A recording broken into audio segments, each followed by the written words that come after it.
નમસ્કાર વિદ્યાર્થી મિત્રો, આપણે અગાઉ સામાજિક વિજ્ઞાનમાં ચેપ્ટર 1 વિશે માહિતી મેળવી ગયા કે એમાં ભારતમાં બ્રિટિશ સત્તાનો ઉદય એના વિશે આપણે વિસ્તૃત માહિતી મેળવી હતી. ત્યાર પછી એ જે યુરોપિયન પ્રજા છે એમાં બ્રિટિશ શાસન જે છે એની સામાજિક અને આર્થિક અસરો એના વિશે પણ આપણે માહિતી પ્રાપ્ત કરી હતી. હવે આપણે ઇતિહાસમાં જ બીજું ચેપ્ટર એટલે કે પ્રથમ વિશ્વયુદ્ધ અને રશિયન ક્રાંતિ, તો એ પ્રથમ વિશ્વયુદ્ધ અને રશિયન ક્રાંતિ શબ્દને આપણે વિસ્તૃતમાં સમજવા હોય તો એના માટે આપણે ચેપ્ટરનો અભ્યાસ કરવો પડે. હવે બીજા ચેપ્ટરમાં પાઠ્યપુસ્તકના આધારે પણ આપણે સમજશું, પણ આપણે જેમ પહેલા ચેપ્ટરમાં જોયું હતું વિદ્યાર્થી મિત્રો કે યુરોપિયન પ્રજાનું ભારતમાં આગમન. હવે જે યુરોપિયન પ્રજા ભારતમાં આવી છે એ સમયે આપણે મુખ્ય બે શબ્દો વિશે પણ થોડીક માહિતી પ્રાપ્ત કરી હતી. એમાં બે એવા શબ્દો હતા. એક હતું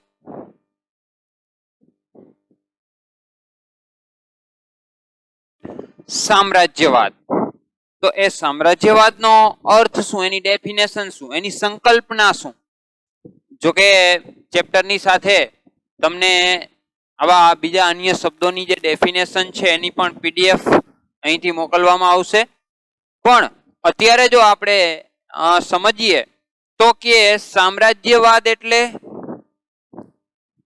કોને કહેશું? સામ્રાજ્યવાદ તો કે જે દેશ રાજકીય, આર્થિક અને લશ્કરી દ્રષ્ટિએ વિકસિત હોય અને અન્ય અલ્પ વિકસિત જે દેશો છે એની ઉપર એ અધિપત્ય, એ પણ કેવું અધિપત્ય?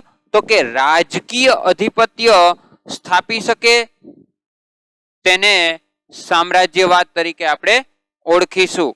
દાખલા તરીકે બ્રિટન, તો કે બ્રિટને ભારત પર જે સંસ્થાનવાદ કે જે સામ્રાજ્યવાદ, પોતાનો જે સામ્રાજ્ય છે એનો જે વિસ્તાર કર્યો છે, પ્રદેશ લાલસા, તો એને આપણે સામ્રાજ્યવાદ કહીશું.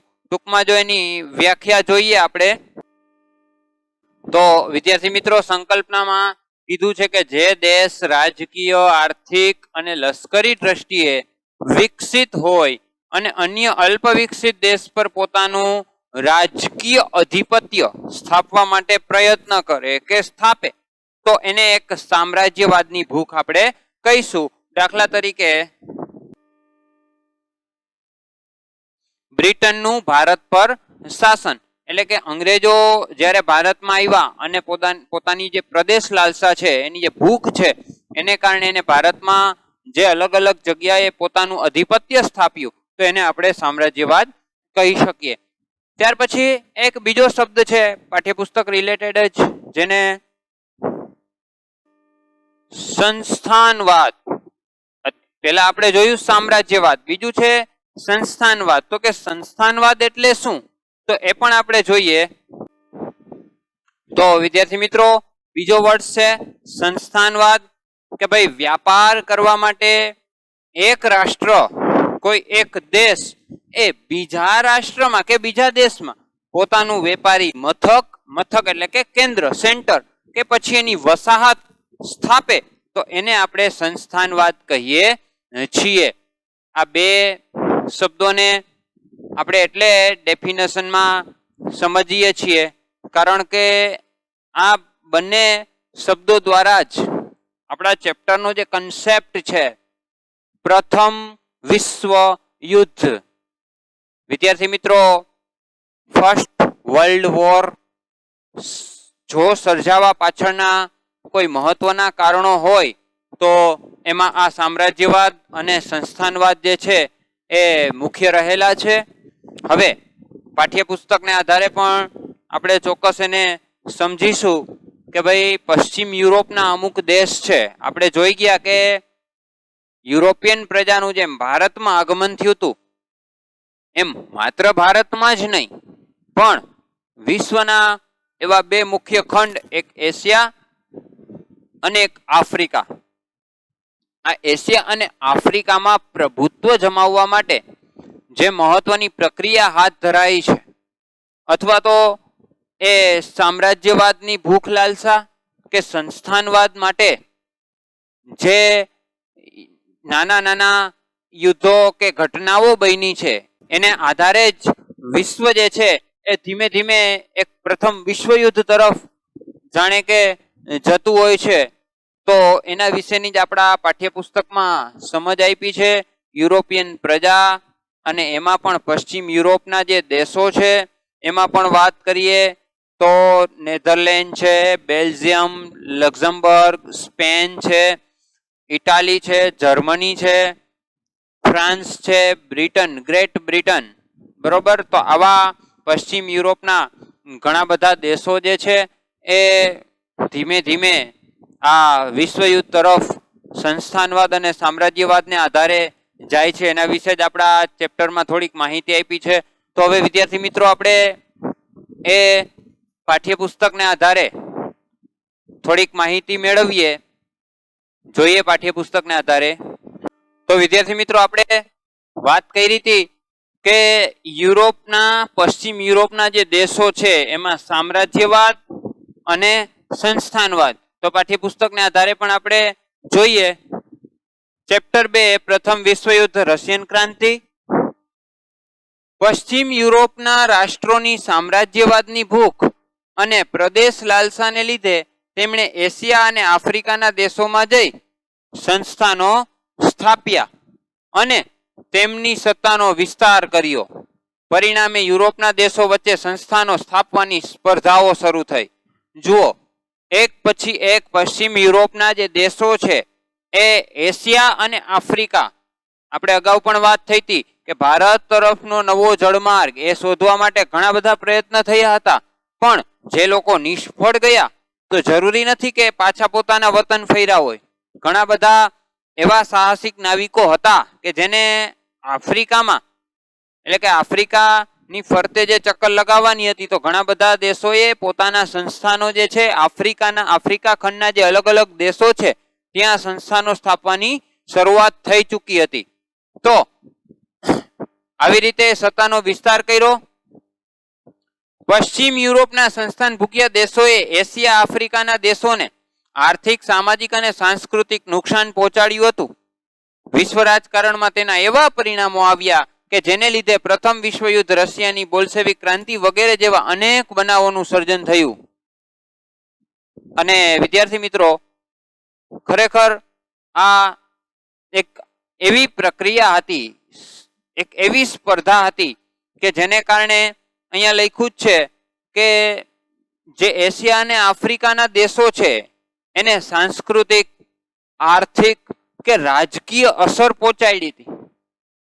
અને એ બાબતે આપણે અગાઉ પણ ચર્ચા કરી ગયા છીએ. આપણા ભારતમાં પણ બ્રિટિશ શાસનની અસરોમાં આપણે જોયું હતું આર્થિક અસર કે ભાઈ મુખ્ય જે 3 વર્ગ હતા એ 3 વર્ગને ખેડૂતોને પાયમાલ કરી નાખ્યા, કારીગરોને બેકાર કરી નાખ્યા, અને વેપારી જે છે વર્ગ, એ વેપારી વર્ગને પણ નાશપ્રાય કરી નાખ્યો હતો.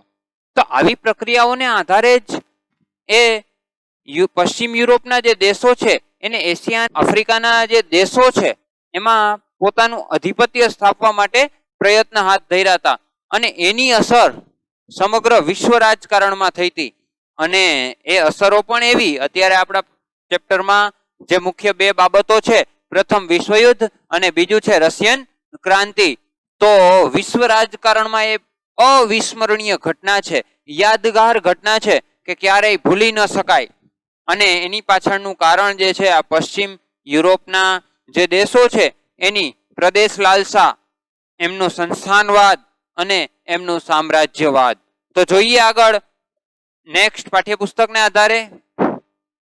તો વિદ્યાર્થી મિત્રો, ચાલો આપણે તેનો વિગતે અભ્યાસ કરીએ. હવે પાઠ્યપુસ્તકને આધારે વધારે એના વિશે ચર્ચા કરીએ. પશ્ચિમ યુરોપ અને એશિયા આફ્રિકામાં સંસ્થાનવાદ. તો પશ્ચિમ યુરોપના જે દેશો છે એને એશિયા અને આફ્રિકામાં સંસ્થાનવાદ, આપણે જેમ ચર્ચા કરી એમ કે વેપારી મથક સ્થાપવા કે વસાહતોને સ્થાપવા માટેનો પ્રયત્ન, તો એના માટે કઈ કઈ બાબતો ઉપર પ્રયત્ન થયો તો, કઈ કઈ ઘટનાઓ બની હતી, એ સમજતા પહેલા આપણે બીજી અમુક બાબતો ઉપર થોડી ઘણી ચર્ચા કરીએ.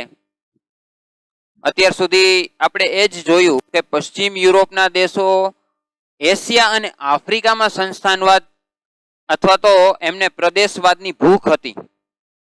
પણ આ વસ્તુ માત્ર ને માત્ર એશિયા અને આફ્રિકા પૂરતી જ સીમિત નહોતી. એની અસર એ યુરોપમાં પણ જોવા મળી હતી. એની અસર એ પશ્ચિમ યુરોપના દેશો છે એની આસપાસના પાડોશી દેશોમાં પણ જોવા મળી હતી. અને ટૂંકમાં કહીએ તો હમણાં જ આપણે નામ લીધા, જેમ કે નેધરલેન્ડ છે, બેલ્જિયમ છે, લક્ઝમબર્ગ છે, અને એ 3 દેશો જે છે તો એ સમયે સંસ્થાનવાદની ભૂખમાં આ 3 દેશો ઉપર, 3 દેશના મોટા ભાગના પ્રદેશો ઉપર એ સમયે સ્પેનનો કબજો હતો. એટલે સંસ્થાનવાદની ભૂખમાં એશિયા અને આફ્રિકા નહીં, પણ સ્પેન જેવા દેશો, તે દેશોએ તો પાડોશી દેશોને પણ નહોતા છોડ્યા. તો વળી જે ફ્રાન્સ છે એમણે પણ નેધરલેન્ડ છે, બેલ્જિયમ છે કે લક્ઝમબર્ગના અમુક પ્રાંતો કે પ્રદેશો જે છે એ પડાવી લીધા હતા. આ બધું શું હતું મિત્રો? સામ્રાજ્યવાદ, સંસ્થાનવાદ કે પ્રદેશવાદની ભૂખ, પ્રદેશ લાલસા. તો વળી પોર્ટુગલના જે શાસક છે, પોર્ટુગલ દેશના જે શાસક હતા એ મૃત્યુ પામ્યા, બિનવારસ, એટલે કે એને કોઈ પણ વારસદાર હતો નહીં. તો સ્પેનના જે રાજા છે એને પોર્ટુગલ દેશના જે રાજા હતા એના જે શાસક સાથેના સંબંધો હતા એ લોહીના સંબંધ હતા. તો પોર્ટુગલ શાસક બિનવારસ મૃત્યુ પામ્યા, તો પોર્ટુગલની સત્તા પણ સીધે સીધી આવી ગઈ સ્પેન પાસે, એટલે કે સ્પેનના રાજા હસ્તક આવી ગઈ. અને એ સમયે ટૂંકમાં કહીએ તો સ્પેનનું પ્રભુત્વ ખૂબ જ સારું હતું. પાઠ્યપુસ્તકમાં પણ માહિતી આપી છે કે લગભગ એ સમયે 6 દાયકા સુધી, એટલે કે 60 વર્ષ સુધી બિન યુરોપીય દેશો, એટલે કે યુરોપના ને યુરોપ સિવાયના એશિયા અને આફ્રિકાના, તો એવા બિન યુરોપીય દેશોમાં જે સંસ્થાનો સ્થાપવાનો ઈજારો છે, પ્રભુત્વ છે, વર્ચસ્વ જે છે એ સમયે સ્પેન પાસે રહ્યું હતું. એટલે કે 60 વર્ષ સુધી એણે પોતાનું સામ્રાજ્ય વિસ્તારવા માટેના જે પ્રયત્ન છે એમાં એ અવ્વલ નંબર ઉપર હતું, એટલે કે એને ઈજારો કહ્યો છે. અને બીજી એક બાબત કહીએ તો ફ્રાન્સ જે છે એને, ફ્રાન્સ અને ઓસ્ટ્રિયા એની પ્રદેશ ભૂખનો શિકાર જો અન્ય કોઈ યુરોપના જ દેશો બન્યા હોય તો એ છે ઇટલી અને જર્મની. એના વિશે પાઠ્યપુસ્તકમાં પણ થોડીક માહિતી આપી છે, જોઈએ પાઠ્યપુસ્તકના આધારે. તો જોઈએ વિદ્યાર્થી મિત્રો, એશિયા આફ્રિકામાં સંસ્થાનો સ્થાપવામાં પશ્ચિમ યુરોપના રાષ્ટ્ર મુખ્ય હતા. તેમની આ સામ્રાજ્યવાદી લાલસાએ તેમના પાડોશી રાષ્ટ્રને પણ છોડ્યા નહોતા. એટલે કે પ્રદેશવાદ અને સંસ્થાનવાદની જે ભૂખ લાલસા હતી એને માત્ર એશિયા આફ્રિકાના દેશો જ નહીં પણ પાડોશી દેશોને પણ છોડ્યા નહોતા. નેધરલેન્ડ, બેલ્જિયમ અને લક્ઝમબર્ગ પર સ્પેનનો કબજો હતો, તો પાછળથી તેના કેટલાક પ્રાંતો ફ્રાન્સે પડાવી લીધા. નેધરલેન્ડ, લક્ઝમબર્ગ અને બેલ્જિયમ એની ઉપર સ્પેનનો કબજો હતો, તો સમય જતા થોડાક પ્રદેશો કે પ્રાંતો જે છે એ ફ્રાન્સે પડાવી લીધા. પોર્ટુગીઝ શાસક બિનવારસ મૃત્યુ પામતા લોહીના સંબંધે સ્પેનના રાજા હસ્તક પોર્ટુગલ પણ આવી ગયું, જેને કારણે 6 દાયકા સુધી બિન યુરોપીય દેશોમાં સંસ્થાનો સ્થાપવાનો ઈજારો એકમાત્ર સ્પેન પાસે રહ્યો હતો. જુઓ તો આપણને ખબર છે એ સમયે આપણા ભારત દેશની પણ વાત કરીએ તો યુરોપિયન પ્રજા હતી, એમાં સૌથી પ્રથમ જો કોઈ પ્રજા આવી હોય તો એ પોર્ટુગલ દેશનો વતની હતો, વાસ્કો દ ગામા. અને ત્યાર પછી તો એને પોતાના સંસ્થાનો સ્થાપવા માટે ઘણા બધા પોતાને વિસ્તારવાદની જે નીતિ છે એ સારી એવી વિસ્તારી હતી અને સાથે સાથે માત્ર ને માત્ર એશિયા, આફ્રિકા અને દક્ષિણ અમેરિકાના અમુક પ્રદેશો ઉપર પણ એ સમયે પોર્ટુગલોની વસાહત હતી.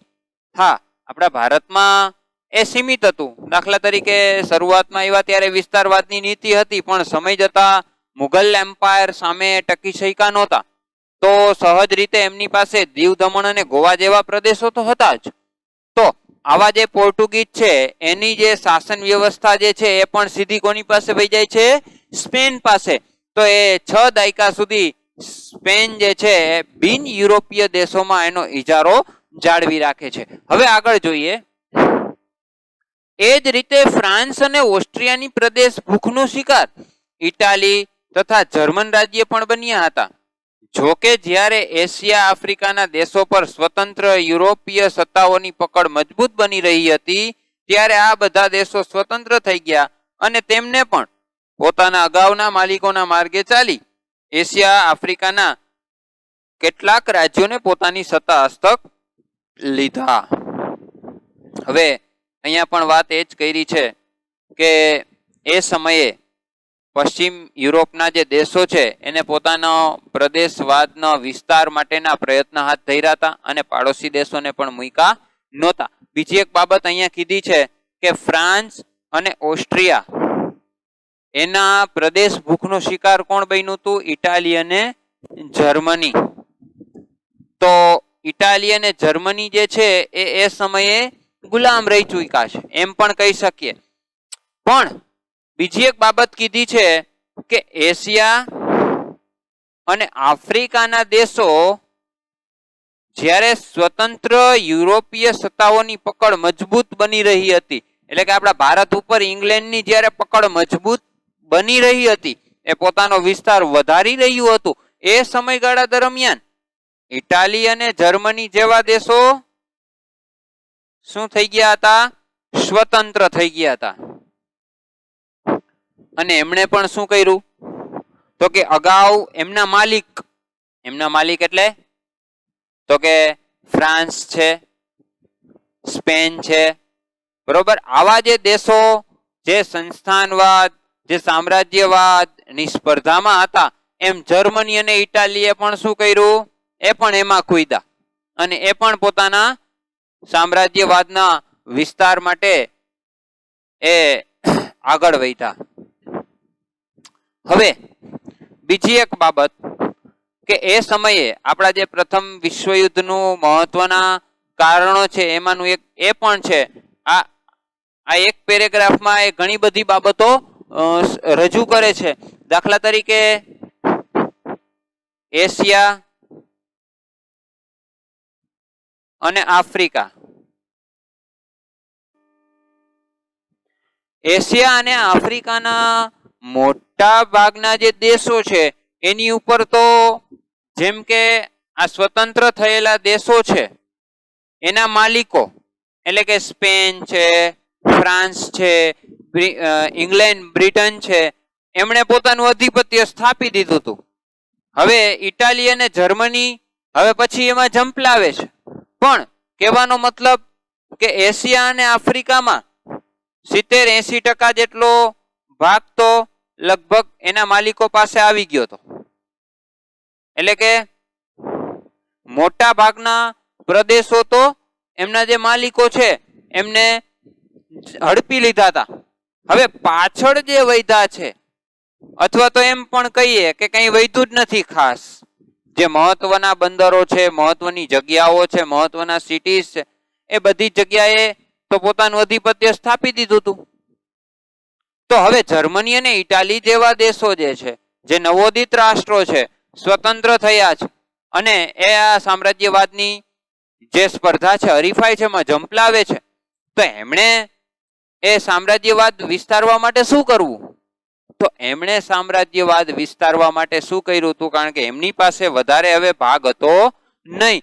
તો એમણે શું કર્યું? તો અગાઉના એના જે માલિકો છે કે અન્ય જે યુરોપના દેશો છે, પશ્ચિમ યુરોપના, કે જે સંસ્થાનવાદ ને સામ્રાજ્યવાદમાં હતા એશિયા, આફ્રિકામાં, એમની સાથે હરીફાઈ કરી, એમની સાથે યુદ્ધો પણ થયા. નાના નાના અને આ નાના નાના યુદ્ધ જેવી ઘટનાઓ જે છે એ જ અંતે ધીમે ધીમે ધીમે ધીમે પ્રથમ વિશ્વયુદ્ધ તરફ દોરી જાય છે. તો વિદ્યાર્થી મિત્રો આપણે જોયું પશ્ચિમ યુરોપ અને એશિયા આફ્રિકામાં સંસ્થાનવાદ એનો પહેલો મુદ્દો છે. એશિયામાં સંસ્થાનવાદ એ પણ જોઈએ આપણે પાઠ્યપુસ્તકને આધારે. એશિયામાં સંસ્થાનવાદ. હવે જો વાત કરીએ આપણા એશિયાની, વિશ્વનો સૌથી મોટો ખંડ વિસ્તારની દ્રષ્ટિએ, તો એશિયામાં સંસ્થાનવાદની શરૂઆત પાઠ્યપુસ્તકમાં પણ અમુક માહિતી આપી છે. ટૂંકમાં કહીએ તો ઇંગ્લેન્ડ. જો બ્રિટનની વાત કરીએ તો ઇંગ્લેન્ડ જે છે એ ભારત, શ્રીલંકા, મ્યાનમાર, સિંગાપુર અને મલાયા જેવા દેશો ઉપર પોતાનું વર્ચસ્વ કે પ્રભુત્વ છાપ છોડી ચૂક્યો હતો. તો વળી સમય જતા ઇંગ્લેન્ડે ચીનમાં પણ પ્રવેશવાનો પ્રયત્ન કરે છે. હવે ચીનમાં એ પોતાના સંસ્થાનો સ્થાપે પણ છે, પરંતુ ચીનમાં જે છે એ અફીણ ઉપર પ્રતિબંધ હતો અને ઇંગ્લેન્ડ જે છે એ ચીનમાં અફીણનો વેપાર પણ કરતું હતું. સમય જતા ઇંગ્લેન્ડ અને ચીન વચ્ચે યુદ્ધો પણ થાય છે અફીણના વેપારને લઈને, અને અફીણની બાબતને લઈને જે યુદ્ધો થાય છે એટલે એને અફીણ વિગ્રહ પણ કહેવાય છે. ઈસવીસન 1839 થી ઈસવીસન 1842 સુધી, એટલે કે 39, 40, 41 ને 42, આમ 4 વર્ષ સુધી ઇંગ્લેન્ડ અને ચીન વચ્ચે અફીણ વિગ્રહો પણ થાય છે. અને સમય જતા આ અફીણ વિગ્રહોમાં ચીનનો પરાજય થાય છે, ઇંગ્લેન્ડની જીત થાય છે, કારણ કે એ સમયે ઇંગ્લેન્ડ પાસે લશ્કરી તાકાત, રાજકીય તાકાત, આર્થિક તાકાત વધારે હતી. ચીનનો પરાજય થતા ચીન જે મહત્વના એના 5 બંદરો છે એ પણ ગુમાવી બેસે છે ને એ 5 બંદરો ઉપર પણ ઇંગ્લેન્ડનું પ્રભુત્વ જોવા મળે છે. એ પણ પાઠ્યપુસ્તકમાં આપણે માહિતી આપી છે. ત્યાર પછી આ 5 બંદરો ઇંગ્લેન્ડને પ્રાપ્ત થાય છે એટલે સહજ રીતે ચીનમાં ઇંગ્લેન્ડની જે સત્તા છે એમાં પણ વધારો થાય છે. સમય જતા ચીન નબળું પડે છે, પરાજય થાય એટલે નબળું પડ્યું. હવે એનો નબળાઈનો લાભ લેતા જાપાન છે, રશિયા છે, જર્મની છે, ફ્રાન્સ છે, બેલ્જિયમ છે અને અમેરિકા પણ પોતાના વેપારી અને રાજકીય અધિકારો જે છે ચીનમાં જઈને મેળવે છે, પ્રાપ્ત કરે છે. એના વિશે પણ આપણે પાઠ્યપુસ્તકમાં સમજશું. બીજું છે પશ્ચિમ એશિયા. હવે એશિયાના, મધ્ય એશિયાની આપણે વાત કરી, પછી ચીનની વાત કરી. હવે પશ્ચિમ એશિયાની વાત કરીએ તો પશ્ચિમ એશિયામાં રણ વિસ્તાર છે. તો રણ વિસ્તારમાં અત્યારે પણ આપણને ખબર છે ઈરાન છે, ઈરાક છે, બહેરીન છે, કુવેત છે, સાઉદી અરેબિયા છે, કે જે ખનિજ તેલના મુખ્ય ક્ષેત્ર છે. રણ વિસ્તાર છે અને ખનિજ તેલ ત્યાંથી સીધું જ પ્રાપ્ત થાય છે. તો આવી પરિસ્થિતિમાં પશ્ચિમ એશિયામાં રણ વિસ્તારમાં જે વિપુલ પ્રમાણમાં ખનિજ તેલ પ્રાપ્ત થતું હતું, તો યુરોપિયન પ્રજા જે છે એ અહીંયા પણ પોતાના સંસ્થાનો સ્થાપવા માટે આકર્ષાઈ. અને સમય જતા ઇંગ્લેન્ડ, જર્મની, રશિયા, અમેરિકા એમણે કે એવા દેશોએ Iran, Iraq, Kuwait, Saudi Arabia કે પછી બહેરીન જેવા દેશોમાં તેલ કંપની સ્થાપી અને પોતાના હિતો જાળવવા માટે એ પ્રયત્ન હાથ ધરે છે. તો એના વિશે પણ જોઈએ પાઠ્યપુસ્તકના આધારે. એશિયામાં સંસ્થાનવાદ. હવે ઇંગ્લેન્ડે ભારતમાં પગદંડો જમાવ્યા પછી ભારતના પાડોશી દેશો એટલે કે શ્રીલંકા, મ્યાનમાર એટલે કે બર્મા, સિંગાપુર અને મલાયામાં પણ સામ્રાજ્ય સ્થાપ્યું હતું. ઇંગ્લેન્ડે આગળ વધી ચીનમાં પ્રવેશ કર્યો, પરંતુ અફીણના વેપારના કારણે ઇંગ્લેન્ડ અને ચીન વચ્ચે યુદ્ધો થયા. ઈસવીસન 1839 થી 42 જે ઇતિહાસમાં અફીણ વિગ્રહ તરીકે જાણીતા થયા. આ યુદ્ધમાં ચીનનો પરાજય થવાથી બીજા 5 બંદરો વેપાર માટે મળતા ઇંગ્લેન્ડની સત્તામાં વધારો થયો. ચીનની નબળાઈનો લાભ લઈ Japan, Russia, Germany, France, Belgium અને અમેરિકાએ પણ વેપારી અને રાજકીય અધિકારો મેળવ્યા હતા. તો આપણે વાત કરી એમ કે ઇંગ્લેન્ડે પોતાનું પ્રભુત્વ જમાવવા માટે પ્રયત્ન હાથ ધર્યો. ધીમે ધીમે ચીનમાં પણ ગયું. ચીનમાં પણ એમણે અફીણનો વેપાર શરૂ કર્યો, પણ અફીણ પર પ્રતિબંધ હતો. એટલે ચીન સાથે અફીણ વિગ્રહો પણ થયા. અંતે જીત પણ થઈ. વધારાના 5 બંદરો પ્રાપ્ત થયા અને સત્તામાં વધારો પણ કર્યો. તો વળી પશ્ચિમ યુરોપના અમુક જે દેશો છે એમણે પોતાના ચીનની નબળાઈનો લાભ લઈ અને ચીનમાં પોતાના વિસ્તારવાદ કે સામ્રાજ્યવાદની નીતિ અપનાવી. ત્યાર પછી જોઈએ, પશ્ચિમ એશિયાના રણ વિસ્તારમાં વિપુલ પ્રમાણમાં નીકળતા ખનિજ તેલે યુરોપીય પ્રજાઓને સંસ્થાનો સ્થાપવા આકર્ષ્યા હતા. ઇંગ્લેન્ડ, જર્મની, રશિયા અને અમેરિકાએ Iran, Iraq, Kuwait, Saudi Arabia અને બહેરીનમાં તેલ કંપનીઓ સ્થાપી પોતાના હિતો જાળવવાના પ્રયાસો કર્યા હતા. તો અહીંયા આપણે એશિયામાં જે સંસ્થાનવાદ છે એના વિશે વિસ્તૃત માહિતી મેળવી. પશ્ચિમ યુરોપના દેશો એશિયામાં આવી અને એશિયાના જે દેશો છે એની ઉપર પોતાનું પ્રભુત્વ સ્થાપવા માટે જે પ્રયત્ન હાથ ધર્યો એ પણ આપણે પાઠ્યપુસ્તકના આધારે સમજ્યા. હવે ત્યાર પછીનો આપણો ટોપિક આવશે આફ્રિકામાં સંસ્થાનવાદ. એ પણ આપણે નેક્સ્ટ પીરિયડમાં પાઠ્યપુસ્તકના આધારે ચોક્કસ સમજશું. તો આફ્રિકામાં સંસ્થાનવાદ માટે રાહ જુઓ લેક્ચર નંબર 2 ની. નમસ્કાર, અસ્તુ.